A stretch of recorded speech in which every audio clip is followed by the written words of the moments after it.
Good morning. Let us complete our discussion of Girish Karnad's plays with a last play, which is a shorter monologue called Broken Images. It was performed in Hindi also as Bikhre Bimb, and it was also enacted in Kannada. In Kannada, the Kannada version of the play had Arundhati Nag playing the protagonist, and in the English one that I watched, which was called Broken Images, you had Shabana Azmi playing the role of the protagonist, whose name is Manjula Naik. Now, it's an interesting form because the entire play is a monologue told from the perspective of the female protagonist Manjula Naik, who is a Kannada writer who has, after having written in Kannada for many years, has suddenly come up with an English novel. And you're introduced to the other characters of the play through Manjula Naik, although they don't really have any much of a speaking, they don't really appear on stage and they don't have a speaking part.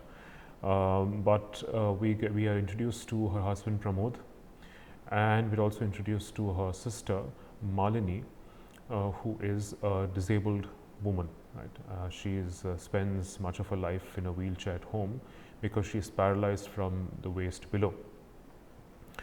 And the play itself, is staged in a very unusual and interesting fashion because you have the female character Manjula Naik on stage. You also have a TV screen. You have many TV screens, and one of the TV screens on stage has an image of Manjula Naik. It's a speaking image, and so much of the conversation that takes place in the play is between the female character Manjula Naik and her virtual image on screen. One day he did something completely unexpected. He was attracted to me but didn't know how to convey it. So he wrote a letter to Lucy about me and wrote me a letter about Lucy. Then he mailed her letter in an envelope addressed to me and vice versa. So I received this letter addressed to Lucy, moaning and groaning about how I had tortured him, and I didn't even know he was interested in me. And Lucy, of course, received the other letter. He thought he was being absolutely smart, totally original. We went and confronted him. Lucy tore her letter into shreds, flung the pieces on him and walked off melodramatically. I felt sorry for him. I said, idiot. Every 15-year-old tries that trick, convinced it's never been done before. But you married him, so the ruse worked. No ruse. He'd made such a fool of himself. He did the only thing he could to save his self-respect. He married me. I didn't mind. Mind?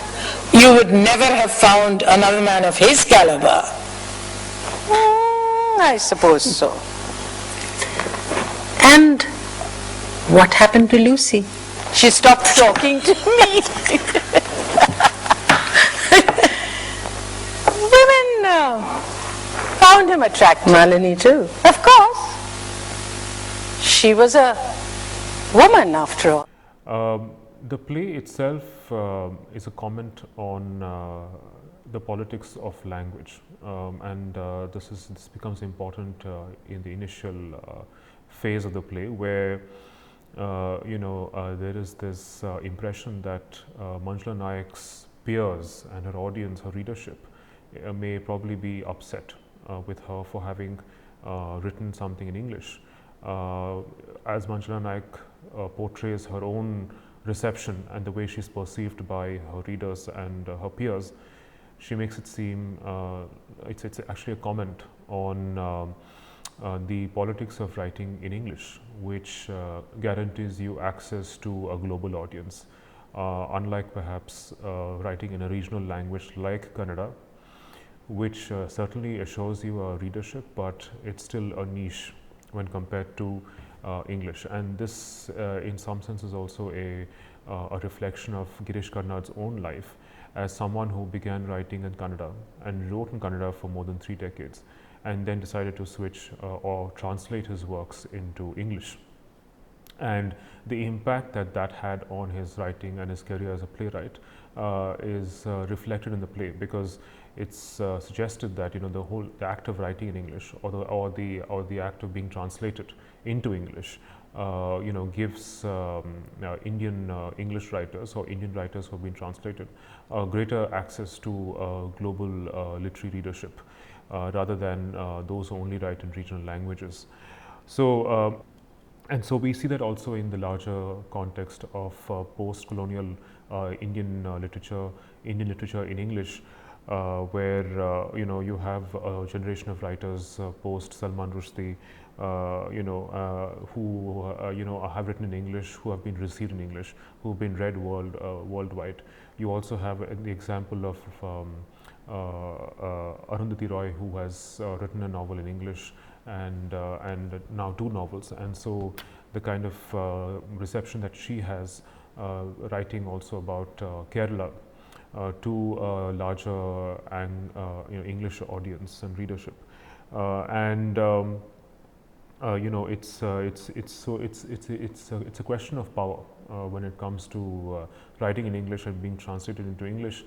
There's certainly an impact that it has on the reach that your work has. So so that in some sense becomes the focal point of the play, at least in the initial scene of the play.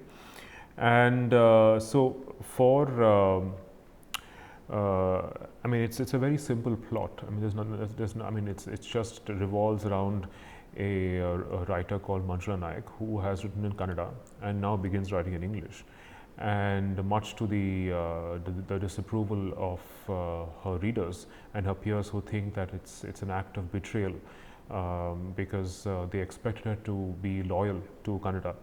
And there's this assumption that, as Manjula Naik herself says, so there's an assumption that writing in one's own regional language corresponds to an authentic self, an authentic sense of self. So you write in Kannada, and so that apparently is the only way one can express oneself and one's life world in the most sincere and authentic fashion, as opposed to writing in English, which is being considered as a foreign language, as something which is culturally foreign. So then there's this whole debate on what it means to write in English as opposed to writing in Kannada, and of course the play is discussing the question of I mean, it's relating the question of the politics of language with genre, right? So that the question of form becomes very important. Because the play is talking about a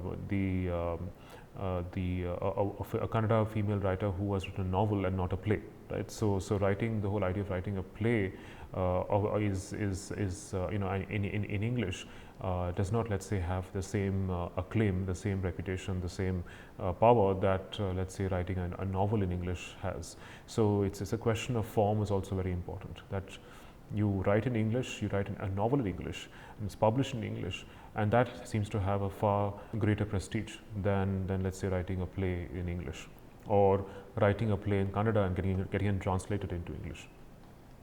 So it's also a question of form.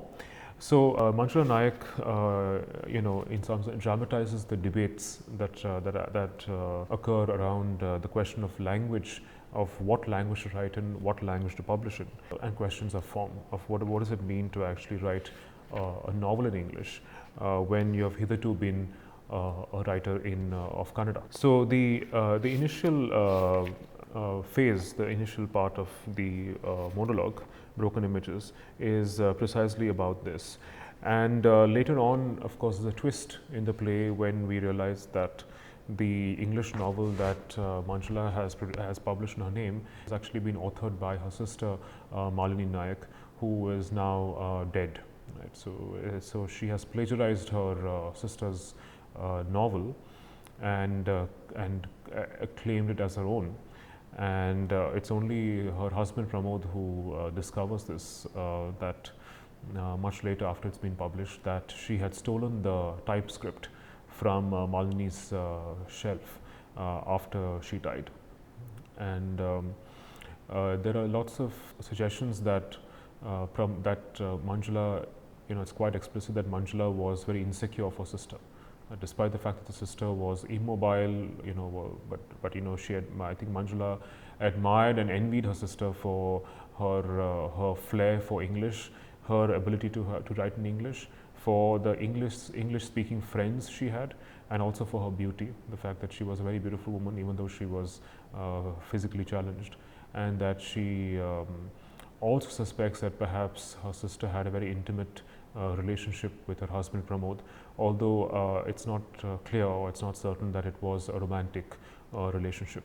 So a lot of there are different instances in the play that suggests that the identity of being an author, or the identity of being a woman who writes and who plagiarizes her sister's novel is a very mediated relationship. So an author has a very mediated relationship to language and to her reader.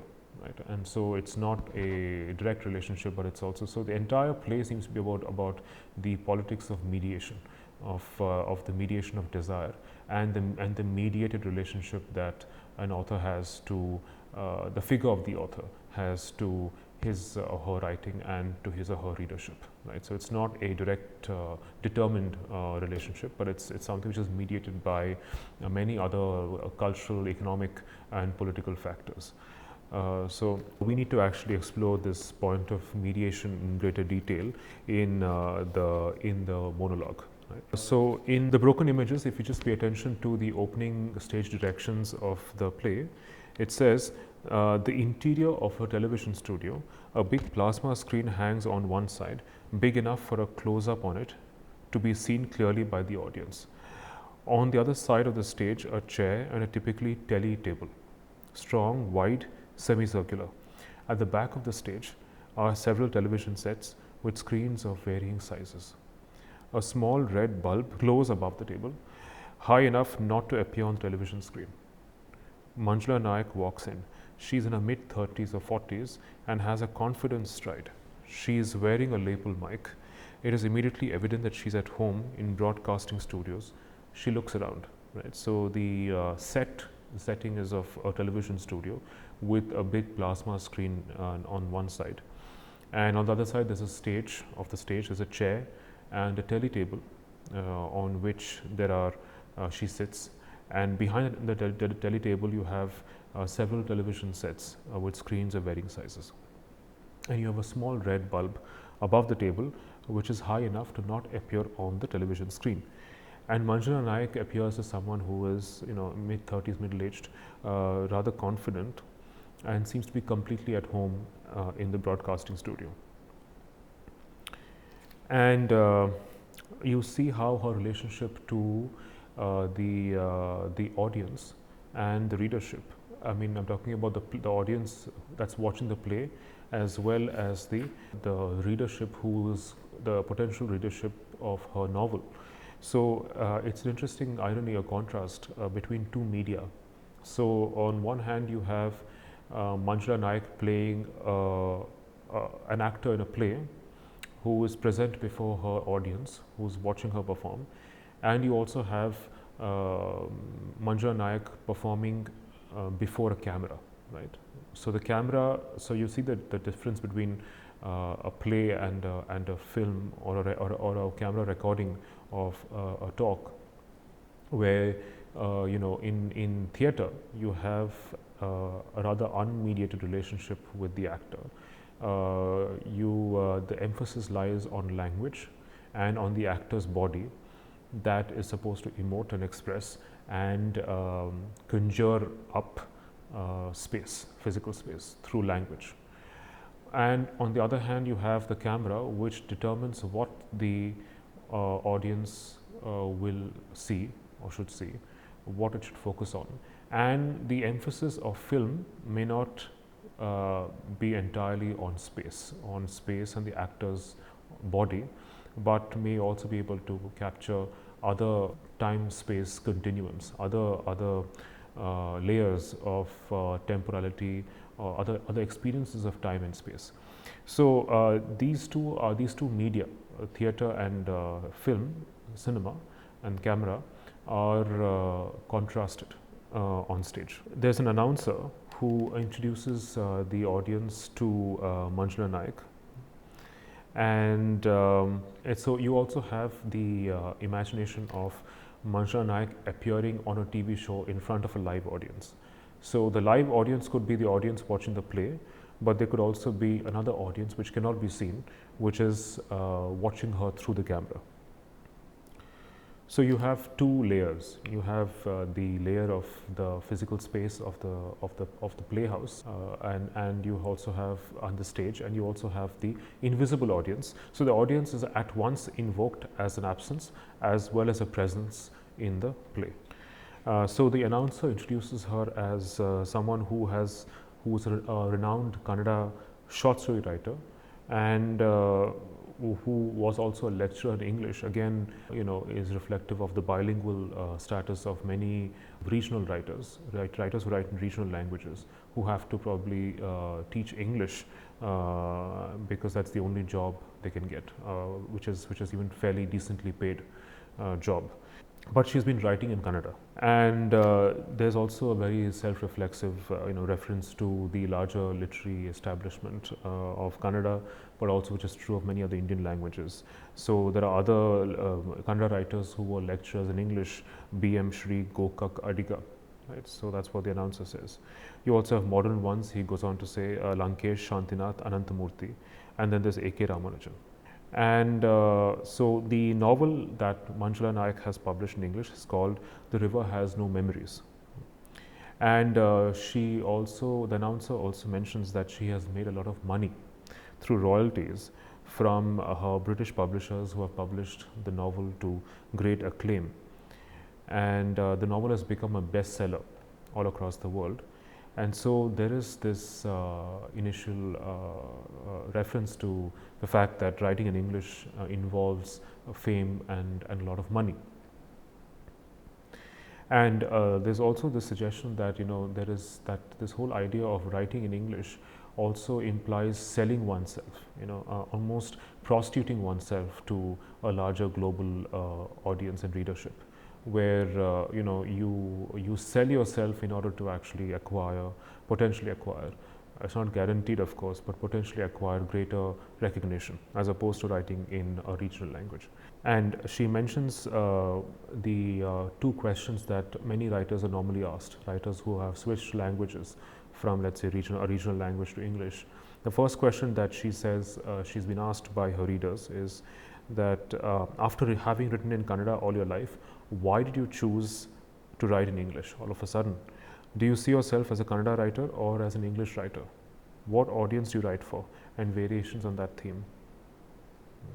And then she says, she replies saying that she had foreseen how many people she would upset by writing in English. Many of the intellectuals, her peers, her writers, have accused her of betraying Kannada by writing in English. And she then responds saying, to these charges, she responds saying that writing in a particular language, does not necessarily mean that one is actually expressing one's true self, one's authentic self. There is no correspondence between language and the authentic and an authentic sense of selfhood. So she says that it came to her spontaneously. She claims that she wrote in English because all her ideas, her thoughts, her feelings spontaneously burst out in English, she says. And then she also defends herself by saying that she's not abashed, she's not ashamed for writing in English, because even despite the fact that she knows that writing in English may guarantee her greater fame and money, so she doesn't seem ashamed of that, even though people have accused her of being not being true to the cause of Kannada, that of being corrupt and greedy.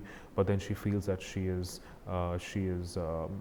honest about it. She's honest about the fact that she wrote it also for the money, right? Not just for creativity, but also for money. So she also says later on she talks about the institutionalization of Indian literature, institutions like the Sahitya Academy, and what they have to say about the politics of language and form. So while her British publishers appreciate her novel because they think it is so Indian, it captures the Indian self really well.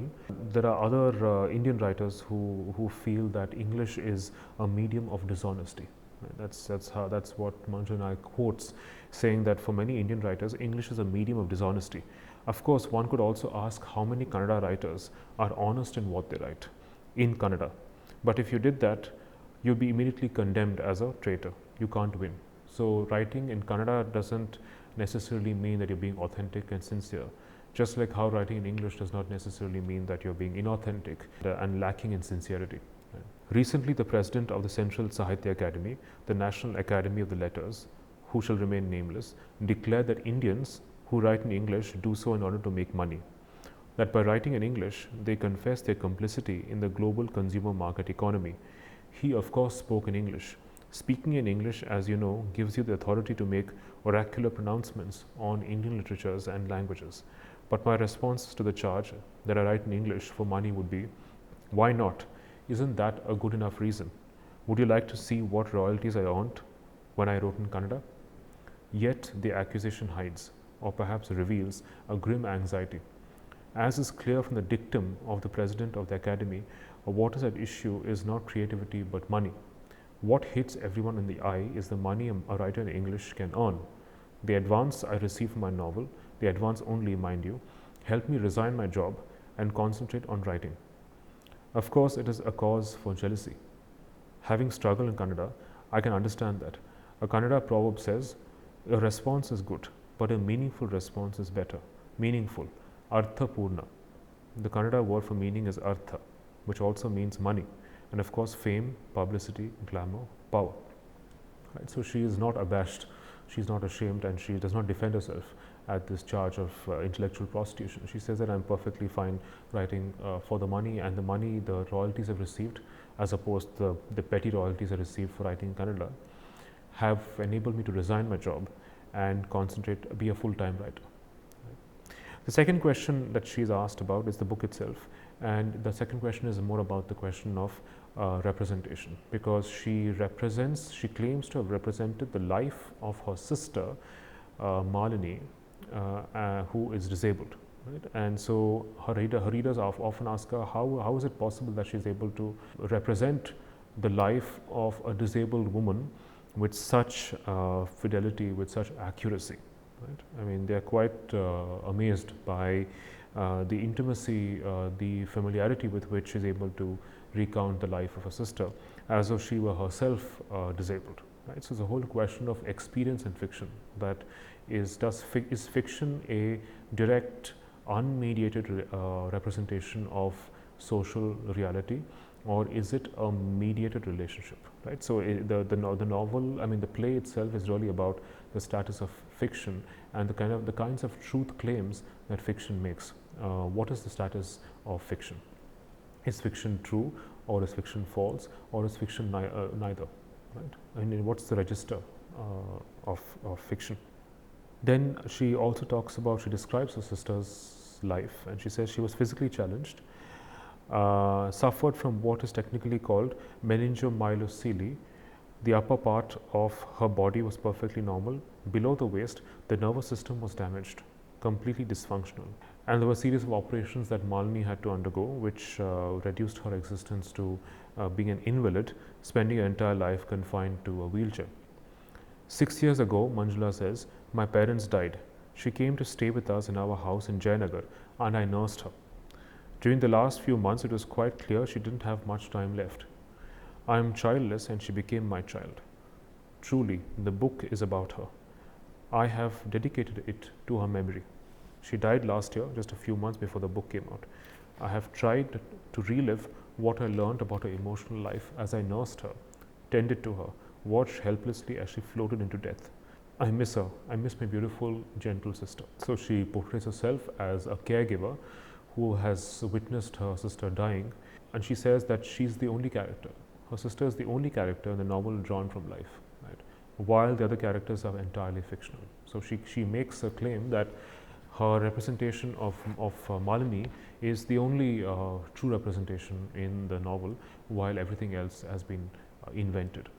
So the monologue talks about this whole idea of fiction and fictional representation of reality, which will always be an oblique representation, right? So even if we were to know from the very beginning that the novel was written by Malini, right, and Malini was the real author of the novel, would we then be able to say that this is a true and authentic representation of the reality of what it means to be disabled? Right. So these are questions that are open questions. That what counts as an authentic and real representation of life, and what isn't, or what doesn't, or does the very veracity, the very truth value of fiction, does that matter in the first place?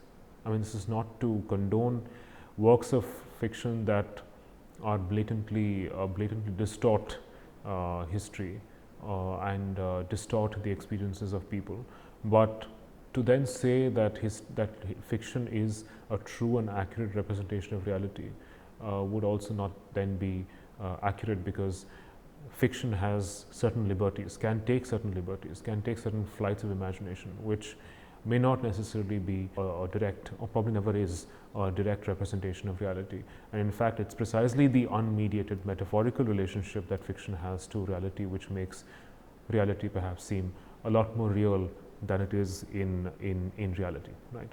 And of course, this is just a theoretical category, but then we also then consider the fact that reality is always already mediated by language and by our perceptions of it.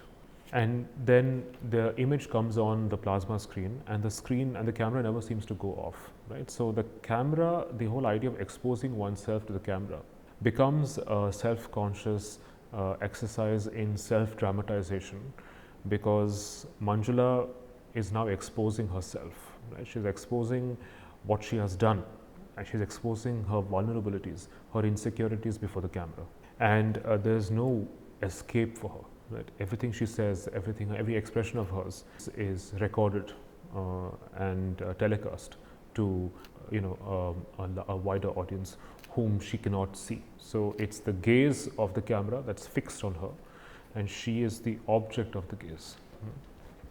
And she finds it very hard to shrug off the power of the gaze.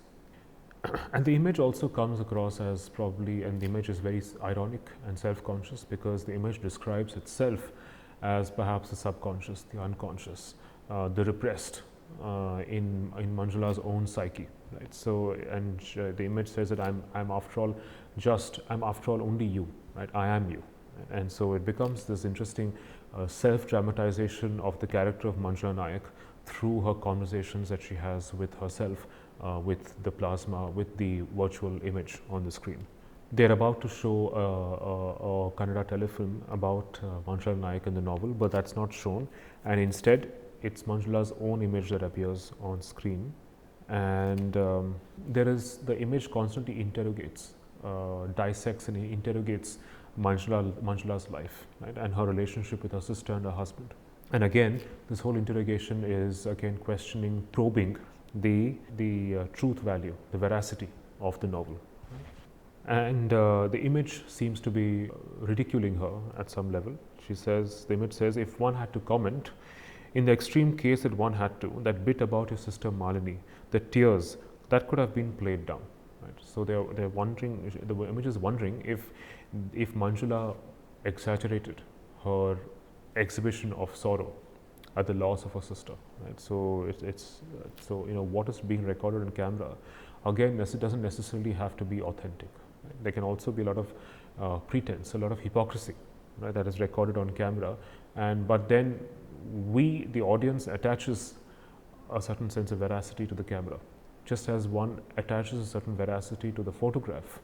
One attaches a certain veracity to the camera and what one sees through the camera, right? So that she cried before the camera seems to capture her genuine sorrow at the loss of her sister. So Manjula is obviously playing with the gaze of the camera, that now the camera captures me as someone who is genuinely bereaved at the loss of her sister. Manjula says the novel doesn't really do her justice. She was attractive, more attractive than me, intelligent, more intelligent than me, and vivacious, which I never was. I accepted that. She radiated life from the wheelchair to which she was confined. I have always been reconciled to being the second best.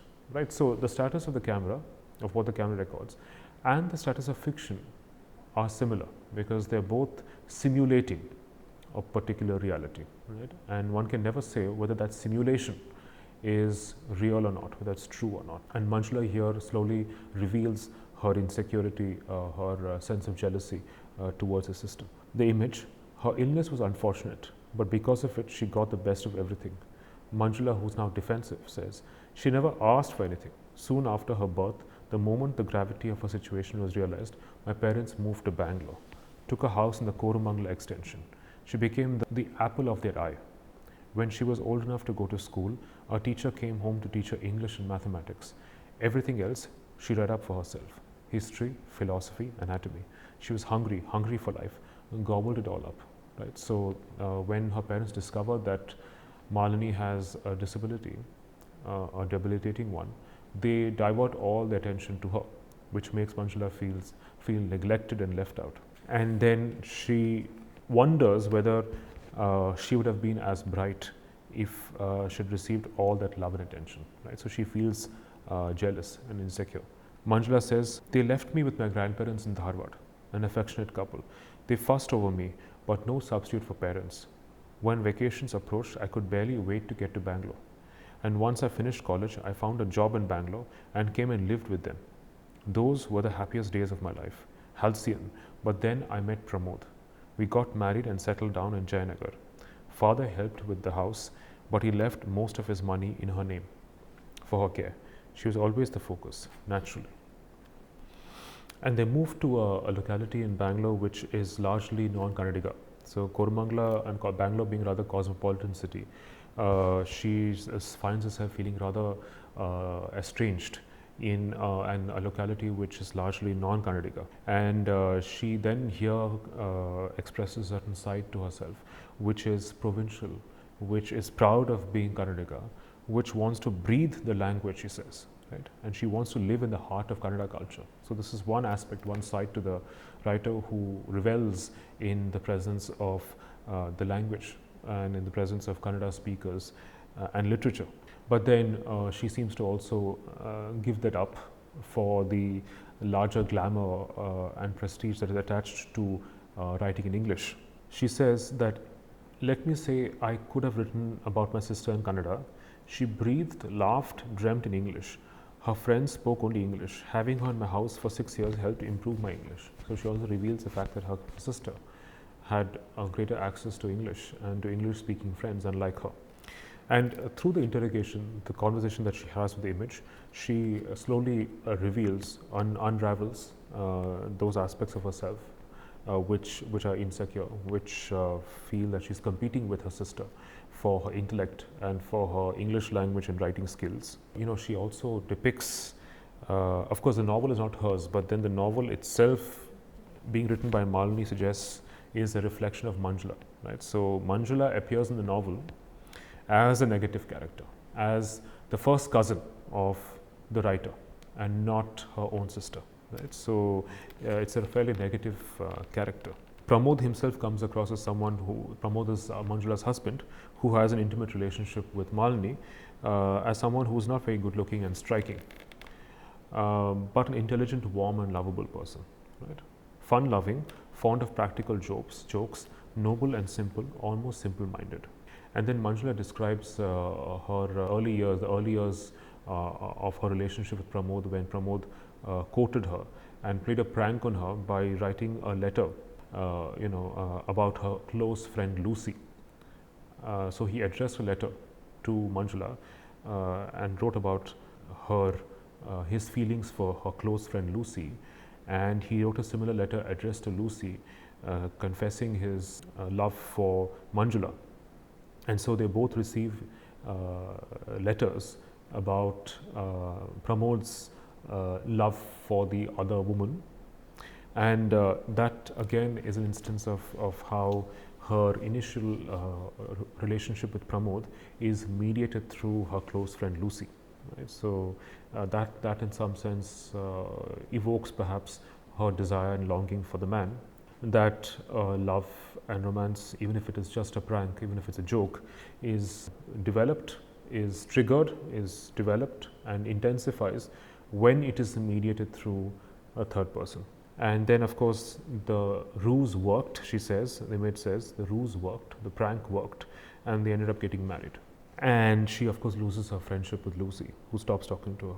And then, of course, Pramod continues his friendship with Lucy. But then the image wonders whether, of course, if you think of the image as an extension of Manjula herself, whether Manjula probably wonders whether a side of her,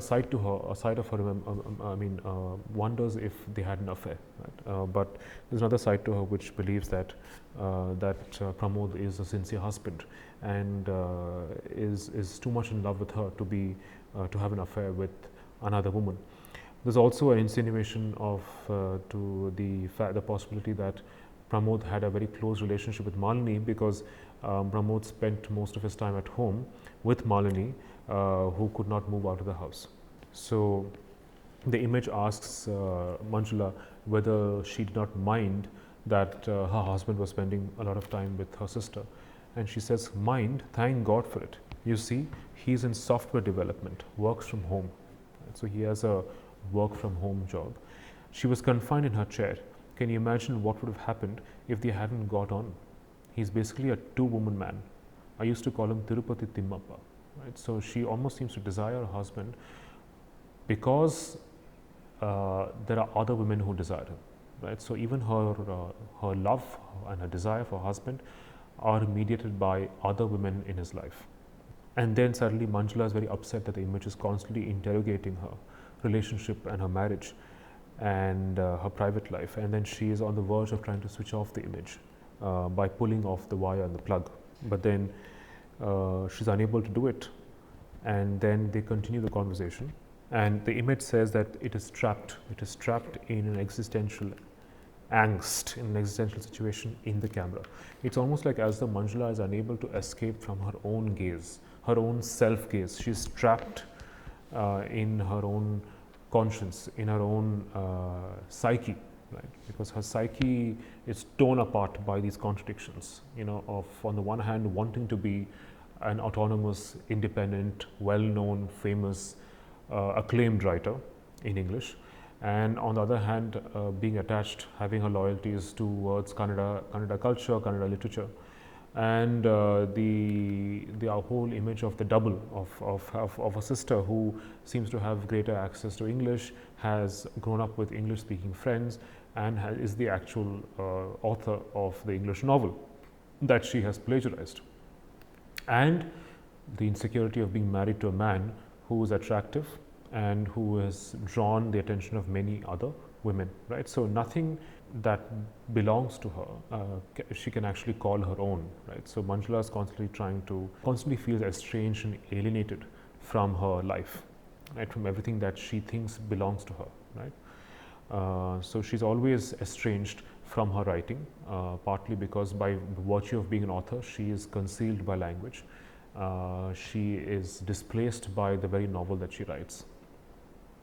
And the reader's relationship is with the novel and not necessarily with the author.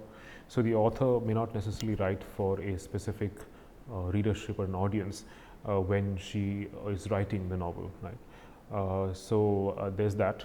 So so everything out here is the relationship of the author to her own name, to literature, to her own writing, to the readers she writes for, right?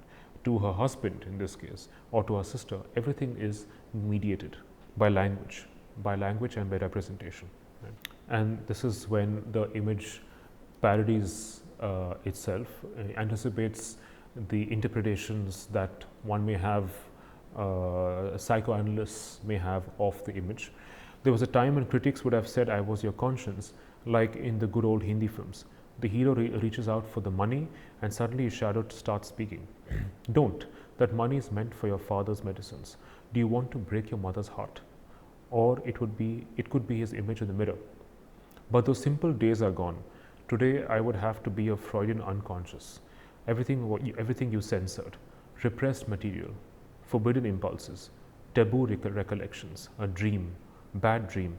Actually, I could be an interpretation of a bad dream. The image giggles. Sorry about that. Look, you ask me who I am. Does one ever know who one is? It's the ultimate question, isn't it? Where did I come from? Where am I going? You are the English lit person. Hamlet started it all. You should know. No use asking me. We could go back to Narcissus, of course. He loved his image, which is more than can be said about you. What about the romantic period? The doppelganger, Dr. Jekyll and Mr. Hyde, the picture of Dorian Gray. And if you're willing to go beyond English and consider Russian literature, Dostoevsky is the double. Jacques Lacan would have embraced me if he were here.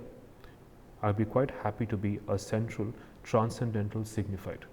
You could deconstruct me out of existence. So this is, of course, echoing the potential psychoanalytic interpretations of what it means to have an image as an extension of oneself, as a double, as a doppelganger.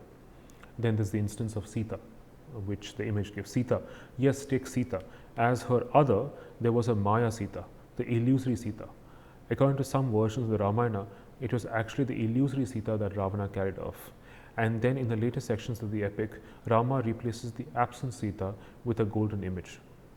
It seems as if the men in the Ramayana never got to the real Sita. So the whole question really is about the ontology. What is the ontology and what is the epistemology of the self, right? So who is the real self, right? How does one arrive at the real authentic self? Through language, through representation, through relationships, right? So who is, through perception, who is the real self? How does one determine the reality of the self? Is it possible to capture a real self that is not always already mediated by language and structure? And the image somehow tries to convince Manjula to actually confess that she has plagiarized the novel. And then Manjula confesses that Pramod wanted to move to the United States because he gets a job in Los Angeles for being a software wizard, right? So he decides to move. She claims that she was invited to New York after the novel was released, and there was much fanfare in the opening inauguration of the release of the novel. And she gets an email from her husband from Los Angeles congratulating her on the novel. And all this happens soon after Malini dies. Pramod moves to Los Angeles, and Malini is awarded for the release of the novel. And she also recounts how Malini was very upset when Pramod got an offer from the US. And then she died, and then she claims to have sent the typescript to the literary agent in Britain, and within a couple of weeks received an email from the agent accepting the novel for publication. And suddenly she feels extremely insecure because she had emotionally and financially depended on her husband, and now that he is away, she feels lost and abandoned. And then she realizes that her husband knows that she is responsible for having plagiarized the novel, and that she has plagiarized her sister's novel by stealing the typescript soon after she died and submitting it to a British literary agent. She finally confesses that her marriage broke down because of the fact that she plagiarized her novel from Malini, and that she allowed herself to get insecure to compete with Malini. And she's constantly trying to convince herself that her husband didn't have an affair with her sister, but then it remains ambiguous. Perhaps they did have an intimate relationship, although the nature of the relationship remains uncertain. But then that becomes a cause for great insecurity and jealousy in Manjula. Manjula confesses towards the end, I did not steal it, she tells the image. Malini liked to sign herself M. Naik. My letter accompanying the manuscript was signed Manjula Naik. The agent obviously thought we were the same person. His reply arrived at Pramod's email address. We shared a computer, you see. Why does a Kannada writer need a computer anyway? He printed off a copy of the reply and left it for me on the kitchen table.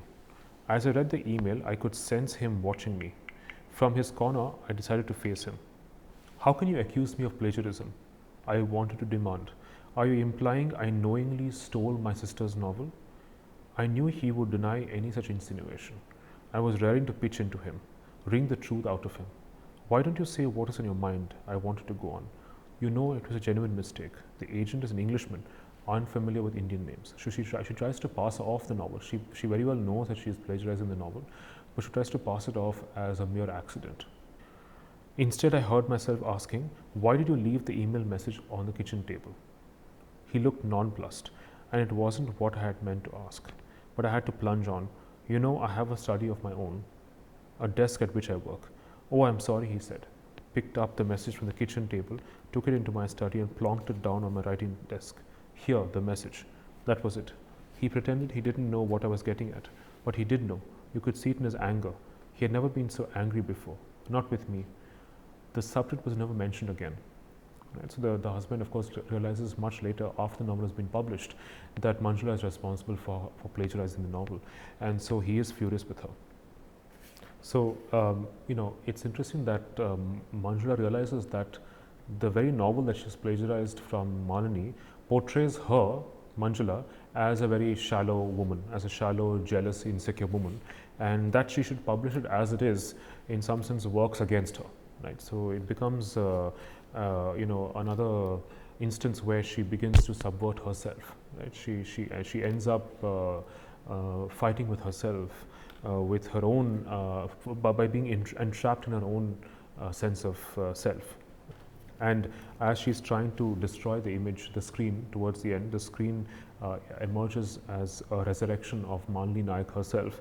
And the image says, I am Manjula Naik, the English novelist. Manjula Naik, the Kannada short story writer, was decimated the moment she read my novel. She thus obliterated all differences of ink and blood and language between us, and at one full stroke morphed into me. Of course, I shall continue with the name of Manjula Naik. As Manjula Naik, I have been invited as visiting professor to 7 prestigious American universities. I use that nomenclature for my passport, my bank accounts, property and financial investments. However, I am in truth Malini, my genius of a sister, who loved my husband and knew Kannada and wrote in English. Right? So you see how this authorship becomes here, of course, literally speaking, a question of identity theft. But it's also the fact, if you looked at the play in a more post-structuralist fashion, you would get a sense that you're talking about how the figure of the author itself is a pseudonym, right? A false name, a signifier, an empty signifier under which one writes, one produces. And the way in which the author dies and is replaced by the text, by the novel itself, which reaches out to people, very often very unintended audiences. So that, in some sense, presents the 2 layers of the play, right? Of how the play becomes a literal metaphor for plagiarism, but for the way language takes the place of the author, and the author becomes a mere empty signifier, right? That doesn't signify anything as such. Right? There's no essential self to be revealed behind the persona of the author, and that meaning, in some sense, is also being deferred. Right? So you don't really get a sense of who the real Manjula is until towards the end, when she's morphed into one. Both the sisters become one, but then but then there is no essential identity to Malini Naik either. Right? So it's just a claim that one makes towards one's own sense of identity, which remains illusory. Right? There's the sense of self, the act of identifying oneself as oneself remains fragile and illusory towards the very end. Okay, thank you.